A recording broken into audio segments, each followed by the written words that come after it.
Excellent. Caesar cipher இது ஒரு problem statement. So இதுவும் பார்த்தீங்க அப்படின்னா நிறைய இன்டர்வியூஸில் கேட்குறதுக்கு உண்டான வாய்ப்புகள் இருக்குது. என்ன ப்ராப்ளம் ஸ்டேட்மெண்ட் அப்படின்னா, the Caesar cipher is a type of substitution cipher. இது ஒரு சப்ஸ்டிடியூஷன், ஒன்றுக்கு இன்னொன்னா மாற்றி போடுற ஒரு டெக்னாலஜி. இன் விச் அதில் each alphabet in the plain text, ஒரு பிளெயின் டெக்ஸ்ட் மெசேஜ் இருக்குது, அதில் இருக்கிற ஒவ்வொரு கேரக்டரையும் ஆல்ஃபபெட்டும் or messages is shifted by a number of places down the alphabet. So என்ன பண்ணுறாங்க, ஒரு குறிப்பிட்ட நம்பரை ஷிஃப்ட் பண்ணுறாங்க. சரி, எப்படி ஷிஃப்ட் பண்ணுறாங்க? For example, with a shift of 1, P would be replaced by Q. P அப்படிங்கிற வார்த்தை லெட்டர் என்னவாக மாறும்? Qவாக மாறும்.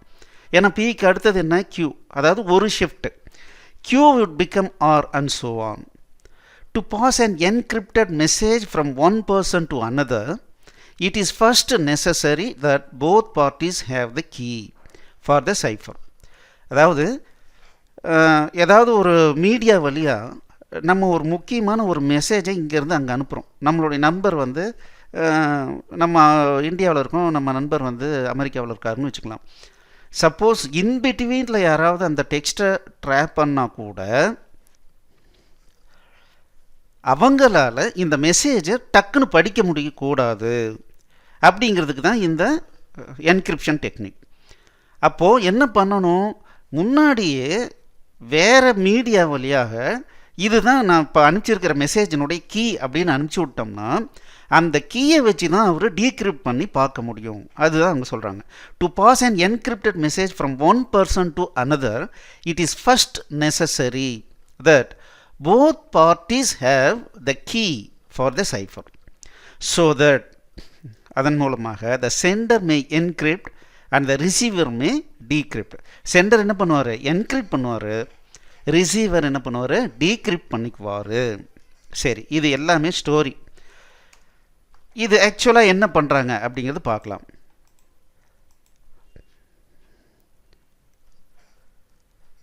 Okay, key is the number of offset to shift the cipher alphabet. இங்கே கீ அப்படிங்கிறது என்ன அப்படின்னா, எத்தனை கேரக்டர் வந்து நான் ஷிஃப்ட் பண்ண போகிறேன் அப்படிங்கிறது. Key can have basic shift from 1 to 25 positions as there are 26 total alphabets. மொத்தத்தில் 26 லெட்டர் இருக்குது. அதனால் என்ன பண்ணலாம், கீ அப்படிங்கிறது 1லேருந்து 25 கேரக்டருக்குள்ளார வரலாம் அப்படின்னு சொல்கிறாங்க. As we are designing custom Caesar cipher, in addition to alphabets, we are considering numeric digits from 0 to 9. அதாவது இப்போ நான் ஒரு மெசேஜ் அனுப்புகிறேன், I have send you 1 crore rupees. 1 crore நம்பரில் டைப் அடித்து ருப்பீஸ் நான் அனுப்புகிறேன்னு வச்சுக்கோங்களேன். அப்போ அந்த 1 crore அப்படிங்கிறது என்ன பண்ணணும் அப்படிங்கிறாங்க, இந்த மாதிரி என்கிரிப்ட் பண்ணணும். Digits can also be shifted by the key places. டிஜிட்ஸும் என்ன பண்ணணும்? ஷிஃப்ட் ஆகணும். For example, if a given plain text contains digit with value 5 and key equals two, then 5 will be replaced by 7. 5ங்கிறது என்ன மாறும்? 7ன்னு மாறும். Minus sign will remain as it is. அப்போது ஸ்பெஷல் கேரக்டர் ஆல்ஃபபெட்ஸை தவிர, நியூமரிக் டிஜிட்ஸை தவிர வேறு ஏதாவது ஸ்பெஷல் கேரக்டர் வந்தால் என்ன பண்ணணும்னு சொல்கிறாங்க, அப்படியே வச்சுக்கணும்னு சொல்கிறாங்க. Key value less than 0 should result into invalid input. Key வேல்யூவை என்ன சொன்னால் 0வோ அல்லது அதுக்கு கீழே கொடுத்தாங்கன்னா என்ன சொல்லணும்? அவுட்புட்டு இன்வேலிட் இன்புட்னு மெசேஜ் கொடுத்து ஸ்டாப் ஆயிடணும்னு சொல்கிறாங்க. ஓகே, டெஸ்ட் கேஸ் என்ன அப்படின்னா, இன்புட் டெக்ஸ்ட் ஆல் தி பெஸ்ட்டுன்னு கொடுத்து இன்புட் கீ ஷிஃப்ட் கீ 1ன்னு கொடுத்தா அவுட்புட் எப்படி வரும்? 1 ஷிஃப்ட் பண்ண சொல்கிறாங்க. அப்போ கேபிட்டல் ஏ என்ன ஆயிடுச்சு? கேபிட்டல் பிஎம் ஆயிடுச்சு. எல் என்னாச்சு? அடுத்தது லோயர் கேஸ் எம் ஆயிடுச்சு. அடுத்தது L lower case M. Space அப்படியே ஸ்பேஸாக வந்துருச்சு. டீங்கிறது, டீக்கு அடுத்தது கேரக்டர் யூ, ஹெச்சுக்கு அடுத்த கேரக்டர் ஐ, ஈக்கு அடுத்தது எஃப் ஸ்பேஸ், இந்த மாதிரி மாறிடும் அப்படின்னு சொல்கிறாங்க. ஸோ இது ஆக்சுவலாக கேபிட்டல் பி, ஸோ கேபிட்டல் சியை மாறி இருக்குது. ஓகே, ஸோ இப்போது இதுக்கு நம்ம கோடிங் பண்ணணும். சரி, கோடிங் பண்ணுறதுல இதில் என்ன கஷ்டம் இருக்க போகுது அப்படிங்கிறத முதல்ல நம்ம தெரிஞ்சுக்கிறோம். ஸோ ஃபஸ்ட்டு என்ன, ஒரு ஸ்ட்ரிங் மெமரியில் எப்படி ஸ்டோர் ஆகிருக்கும் அப்படிங்கிறது நமக்கு ஏற்கனவே பார்த்துருக்கோம். இதுக்கு முன்னால் 2 ப்ரோக்ராம் பார்த்துருக்கோம். ஸோ அதை ட்ராவர்சல் முதல்ல நம்ம பண்ணணும். ஒரு ஃபஸ்ட்டு பொசிஷன்லேருந்து லாஸ்ட்டு பொசிஷன் வரைக்கும் ஒவ்வொரு கேரக்டராக ரீட் பண்ணுறது ஃபஸ்ட்டு வேலையாக நம்ம வச்சுக்கணும். அதுக்குண்டான கோடிங்கை போட்டுட்டு கரெக்டாக ஒர்க் ஆகுதான்னு பார்க்கணும். அதுக்கப்புறம் ஒவ்வொரு கேரக்டரும் எடுத்து அது லோயர் கேஸாக இருக்குதா அப்பர் கேஸாக இருக்குதா அல்லது டிஜிட்ஸாக இருக்குதான்னு பார்க்கணும். அப்போது அப்படி இருந்தால் அதுக்கு உண்டான லாஜிக்கை எழுதணும். சரி, இப்போது ஷிஃப்டிங் லாஜிக் எப்படி பண்ணுறது? இது ரொம்ப ரொம்ப சிம்பிளுங்க. ஷிஃப்டிங் லாஜிக் எப்படி எழுதுறதுன்னா, முதல்ல நம்மளுடைய கேரக்டருக்கு உண்டான வேல்யூவை நம்ம என்ன பண்ணணும், சிம்பிள் நம்பராக மாற்றிக்கணும். அதாவது 26க்குள்ளார நம்பராக, இப்போ ஆல்ஃபபெட்டாக இருந்தால் 26க்குள்ளார, டிஜிட்ஸாக இருந்தால் 10க்குள்ளார. எப்போது இந்த கீ வேல்யூ 10 விட ஜாஸ்தியாவோ இல்லை 26 விட ஜாஸ்தியாக போகுதோ அப்போ என்ன பண்ணுறோம் அப்படின்னா, 26க்கு மேலே போணுச்சுன்னா மறுபடியும் 0 1 2 3 அந்த மாதிரி வர்ற மாதிரி நம்ம என்ன பண்ணணும், ஏற்பாடு பண்ணிக்கணும். அப்படி பண்ணிட்டோம் அப்படின்னா ஆட்டோமேட்டிக்காக என்ன ஆகும், இது ரவுண்ட் ஷிஃப்ட் ஆகி மறுபடியும் ஏவிலேருந்து வரும். இப்போ இஜெட் அப்படிங்கிறது என்னாகும், ஒரு கீ வேல்யூவாக இருந்தால் அது என்னாகும், ஏவாக மாறணும். 2 கீ வேல்யூவாக இருந்தால் இஜெட்ன்றது என்ன ஆகும், பியாக ஆட்டோமேட்டிக்காக மாறிடும். சரி, இது எப்படி கோடிங் பண்ணுறதுங்கிறத இப்போ நம்ம டைரெக்டாக இதில் பார்க்கலாம்.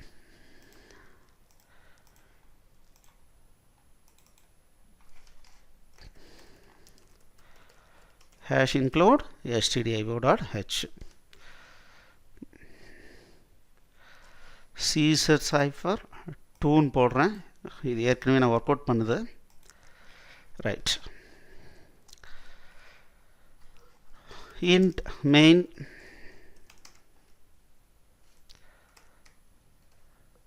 ரைட். இப்போ பார்த்தீங்க அப்படின்னா ஃபஸ்ட்டு என்ன நம்ம பண்ண போகிறோம், இப்போது நம்ம ஒரு தனி ஃபங்க்ஷனாக நம்ம பண்ண போகிறோம் இந்த என்கிரிப்டுக்கு. அப்போ நான் என்ன பண்ணுறேன், கேர் ஸ்டார் சீசர் என்கிரிப்ட்னு வச்சுக்கிறேன். Int key key, char star text. So என்ன பண்ண போகுது அப்படின்னா, this function will encrypt the given string and return the same. Okay, அடுத்தது பார்த்தீங்கன்னா char star Caesar decrypt. இப்போ நான் என்கிரிப்டுக்கு மட்டும் நான் போட போகிறேன், டீக்ரிப்டுக்கு நீங்கள் தான் பண்ணணும். Okay, right. இப்போது இதை நம்ம ஆக்சுவல் ப்ரோக்ராம் பண்ணுறதுக்கு முன்னால் நம்ம ஒரு சாம்பிள் டெக்ஸ்ட் எடுத்துக்கணும். இப்போ நான் என்ன பண்ண போகிறேன் அப்படின்னா, கேர் டெக்ஸ்ட் ஈக்குவல்ஸ் நான் ABCDEFGHIJKLMNOPQRSTUVWXYZ. இப்போ ABCD FGHIJKLMNOPQRSTUVWXYZ 0 1 2 3 4 5 6 7 8 9.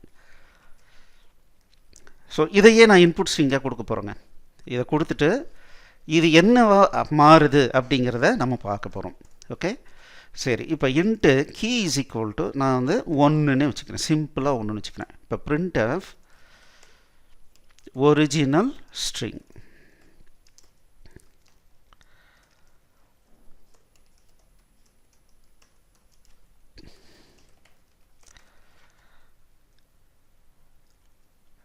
printf converted encrypted string.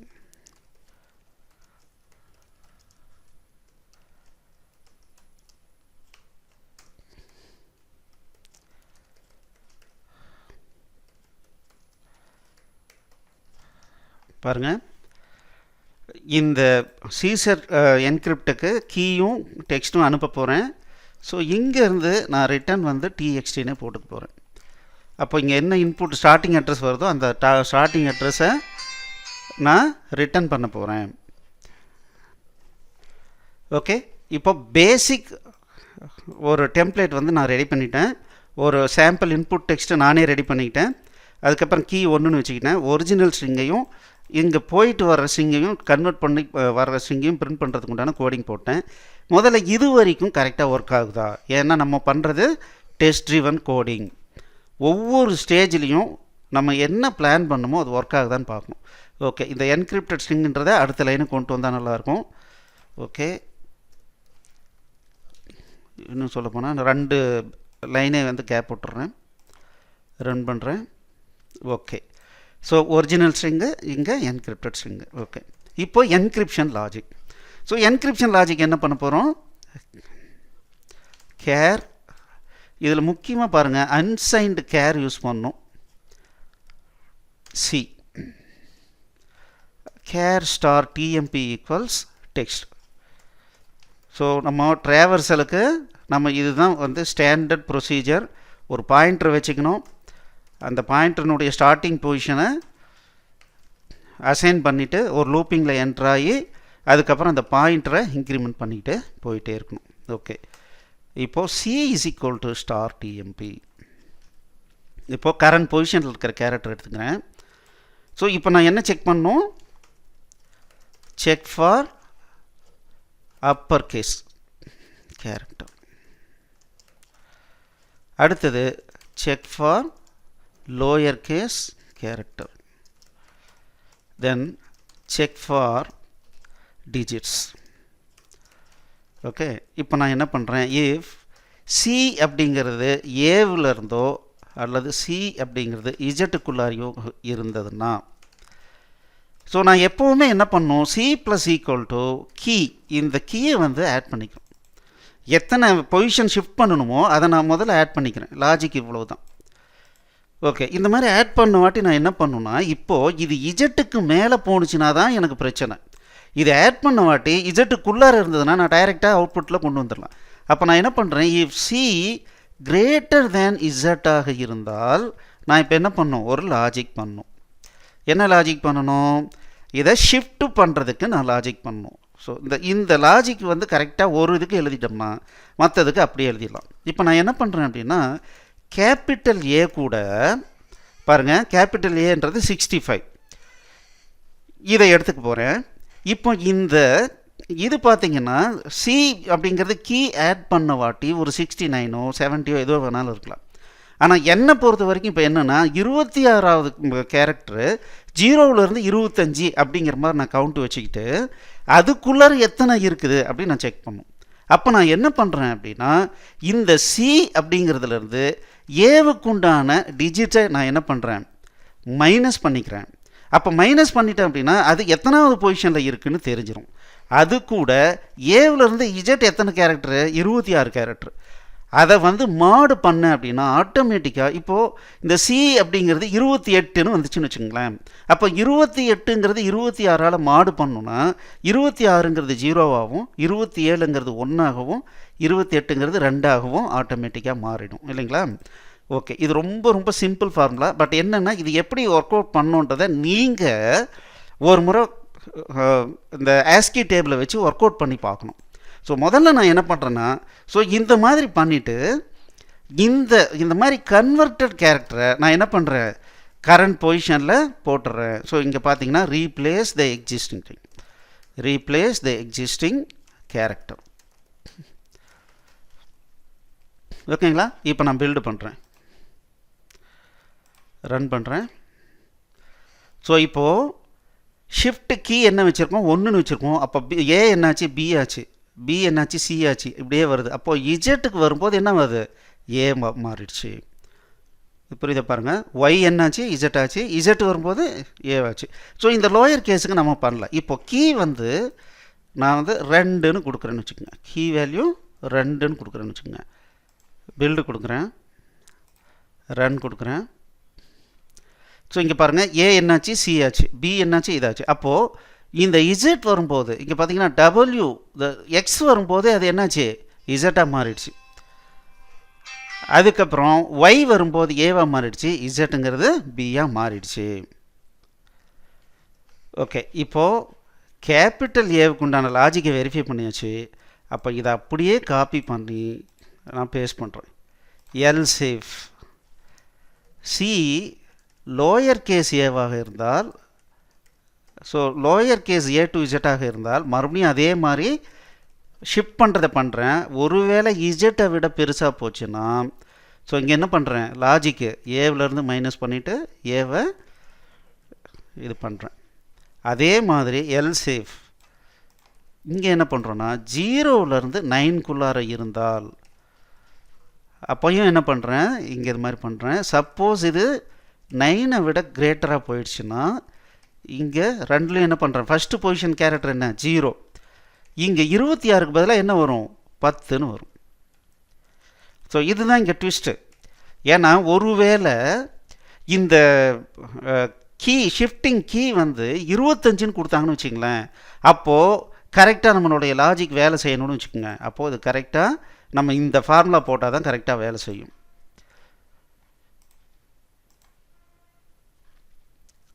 So இப்போ பாருங்கள், சியில் ஸ்டார்ட் ஆகிருக்கு, இந்த ஏ வந்து லோயர் கே சி வந்திருக்கு, அதே மாதிரி XYZ ZABயாக மாறி இருக்கு, 0 2 ஆச்சு 1 ஆச்சு. ஸோ இந்த மாதிரி ஷிஃப்டிங் கரெக்டாக வந்துருச்சு. Very very சிம்பிளுங்க. ஸோ இந்த மாதிரி நம்ம பேசிக்கலான கோடிங்கை நம்ம ரெடி பண்ணிக்கிட்டோம். ஓகே, இப்போ நான் என்ன பண்ணுறேன், இதுக்கு பதிலாக இது ரெண்டையும் இன்புட் நம்ம வாங்க போகிறோம். printf enter a string. இப்போது getters of txt. அடுத்தது printf enter key 0 to 25. scanf %d ampersand key. If key is less than or equal to 0, so இல்லை less than 0ன்னு கண்டிஷன் கொடுத்துருந்தாங்கன்னா ஸோ என்ன பண்ணுறோம், printf invalid input of key value return. So நான் இப்போதைக்கு return -1, அதாவது எரரோட return ஆகுது அப்படிங்கிறத indicate பண்ணுறதுக்காக இந்த மாதிரி கொடுத்துருக்கேன். ஓகே, சப்போஸ் இந்த கண்டிஷன் பாஸ் ஆகிடுச்சுன்னா என்ன பண்ணுவோம், நம்ம இன்புட் கன்வெர்ட் பண்ணி வாங்கும். enter a string, my name is Ramu. 2 MO ஆச்சு, Y என்னாச்சு ZA, Yக்கு அடுத்தது Zக்கு அப்புறம் A. ஸோ அப்போது இந்த மாதிரி கரெக்டாக வந்துருச்சு. enter a string, I borrowed rupees 12,000 last year. 1ன்னு போடுறேன். ஸோ இப்போது என்கிரிப்டட் ஸ்ட்ரிங் இந்த மாதிரி வருது. ஓகே, இப்போ நீங்கள் எக்ஸசைஸாக என்ன பண்ணுங்க அப்படின்னா, இந்த என்கிரிப்டட் ஸ்ட்ரிங்கை நாம் கொடுத்து கீ வேல்யூ 1ன்னு கொடுத்தா எனக்கு என்ன ஆகணும், டீக்ரிப்ட் ஆகணும். ஸோ இந்த டெக்ஸ்ட்டு இதுவாக மாறணும். அதுக்கு நீங்கள் கோடிங் பண்ணணும். ஸோ இந்த கோடிங்கை ஒரு முறை ட்ரை பண்ணி பாருங்க, என்ன ஆகுதுன்னு பார்ப்போம். ஸோ இது புரிஞ்சது இல்லைங்களா?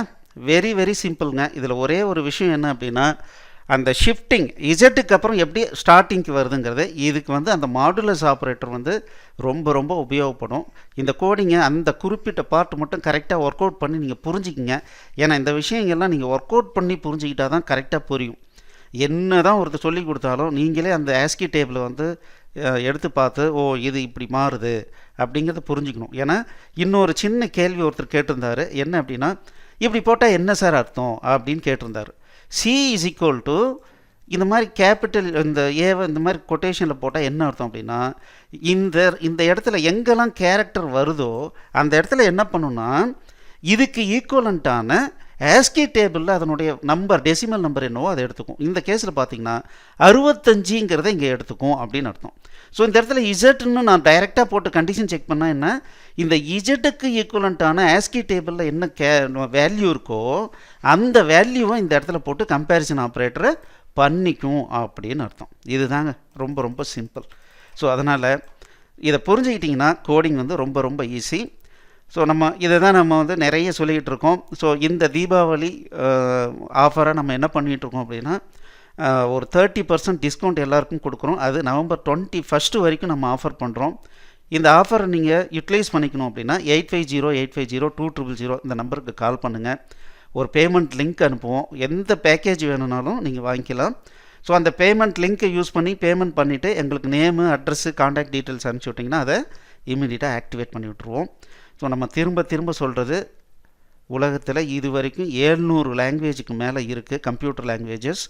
எனக்கு இந்த லாங்குவேஜ் பெருசா அந்த லாங்குவேஜ் பெருசா அப்படிங்கிறதெல்லாம் கிடையாது. ஏன்னா அந்த லாங்குவேஜ் அப்படிங்கிறது நம்ம எந்த கம்பெனியில் போய் சேர்றோமோ அந்த கம்பெனிக்காரர் தான் முடிவு பண்ணுவார்.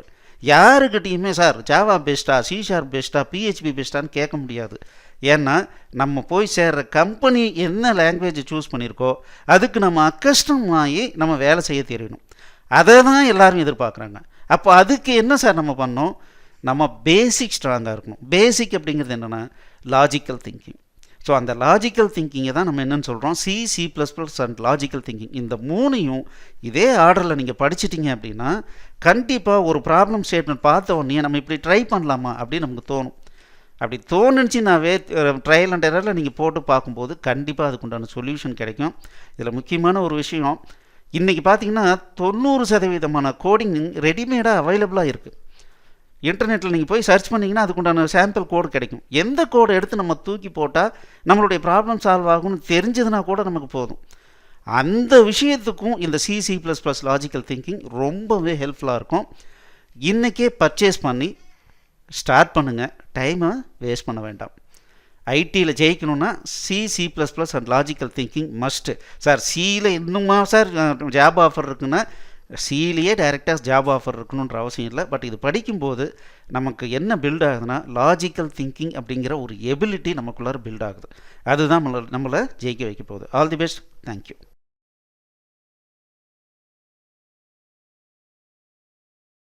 இந்த வீடியோ உங்களுக்கு பிடிச்சிருந்ததுன்னா எங்களுடைய யூடியூப் சேனலுக்கு முதல்ல சப்ஸ்கிரைப் பண்ணிக்கோங்க. இந்த வீடியோவை லைக் பண்ணுங்கள், ஷேர் பண்ணுங்கள். மேலும் இந்த யூடியூப் சேனலில் பார்த்தீங்க அப்படின்னா நிறைய கோர்சஸ் போட்டிருக்கோம். நீங்கள் என்ன பண்ணலாம் அப்படின்னா எங்களுடைய வெப்சைட் அட்ரஸ்க்கு வந்தீங்க அப்படின்னா அதில் ஃப்ரீ கோர்சஸ் அப்படின்னு சொல்லிட்டு எல்லா யூடியூப் கோர்சஸையும் லிஸ்ட் பண்ணியிருக்கோம். உங்களுக்கு பிடிச்ச கோர்ஸை நீங்கள் ஸ்டார்ட் பண்ணி ப்ளே பண்ணலாம். நன்றி.